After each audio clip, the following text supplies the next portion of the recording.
Telugu Desam party జాతీయ ప్రధాన కార్యదర్శి అయినటువంటి నారా లోకేష్ బాబు గారు ఒక ఛాలెంజ్ చేశారు నాకు. ఉత్తరాంధ్రకు మీరు చేసింది ఏంటి, మత్స్యకారుల అభివృద్ధికి మీరు చేసింది ఏంటి అని ఆయన ఛాలెంజ్ చేయడమే కాకుండా మరి వాళ్ళ పాదయాత్ర ముగింపు సభలో కూడా ఉత్తరాంధ్రకు సంబంధించి వాళ్ళేదో చాలా గొప్పగా చేసినట్టు కూడా మాట్లాడారు.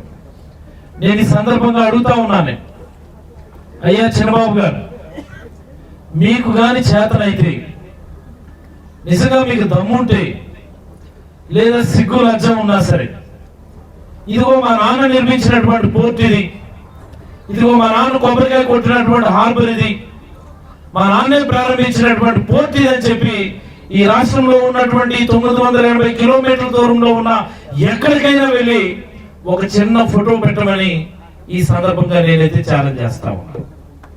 ఇదిగో ఈరోజు నేను పెడతా ఉన్నా, జగన్మోహన్ రెడ్డి గారి దయ వల్ల, జగన్మోహన్ రెడ్డి గారి సంకల్పం వల్ల ఈ ఉత్తరాంధ్రలో ఉన్నటువంటి వెనుబడినటువంటి జిల్లాల్ని ఇతర జిల్లాలతో సమానంగా పోటీ పడగలిగేట్టుగా చేయడం కోసం మా ప్రాంతంలో నిర్మిస్తున్నటువంటి ఈ పోర్ట్ ఎదురుగా కాలు ఎగరేసి రొమ్ము విరిచి నేను నిలబడి ఫోటో దిగి ఈరోజు పెడతా ఉన్నా.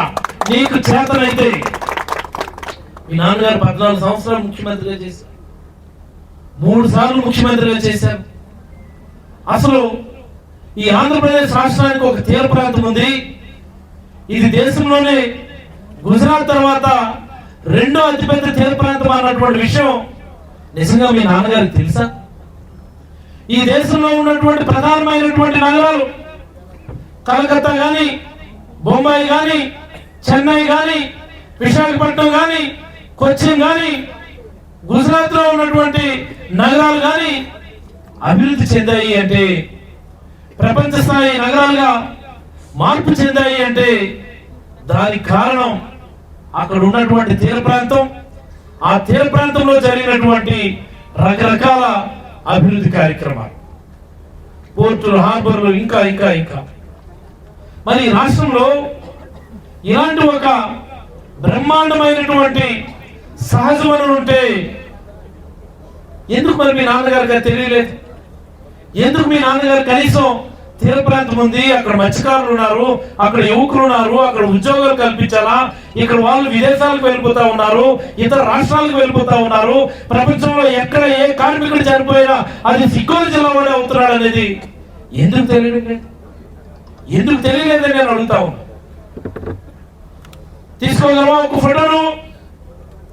మరి నిన్న మొన్న ఇక్కడే అచ్చెన్నాయుడు గారు బైక్ ర్యాలీ చేశారు ఈ నియోజకవర్గం.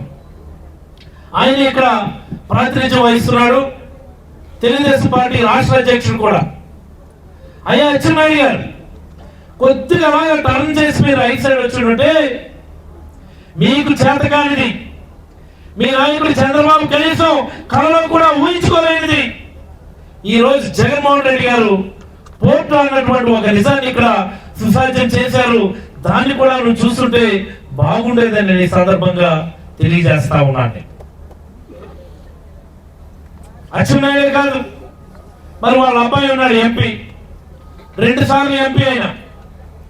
అయ్యా, ఈ దేశంలోనే అత్యంత అందంగా ఉండేటటువంటి ఎంపీ ఎవరైనా ఉన్నారంటే మన శ్రీకాకుళం జిల్లా ఎంపీ.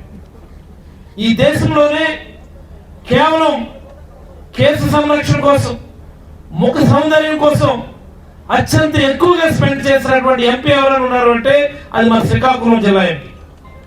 నేను మిమ్మల్ని అడుగుతా ఉన్నా, నువ్వు 2 సార్లు ఎంపీగా చేసావు కదా, ఈ జిల్లాకు నువ్వు చేసిందే, ఈ ఉత్తరాంధ్ర ప్రాంతానికి నువ్వు కానీ, మీ నాన్న కానీ, మీ చిన్నాన్న గారు కానీ చేసిందే.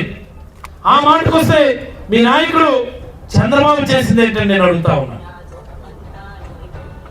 మేము చాలా గర్వంగా చెప్పగలం. మేము మరిన్ని వీడియోస్ కోసం ఛానల్ ని సబ్స్క్రైబ్ చేయండి, లేటెస్ట్ అప్డేట్స్ కోసం వాట్సాప్ ఛానల్ ని ఫాలో చేయండి, అండ్ లింక్ డిస్క్రిప్షన్ లో ఉంది.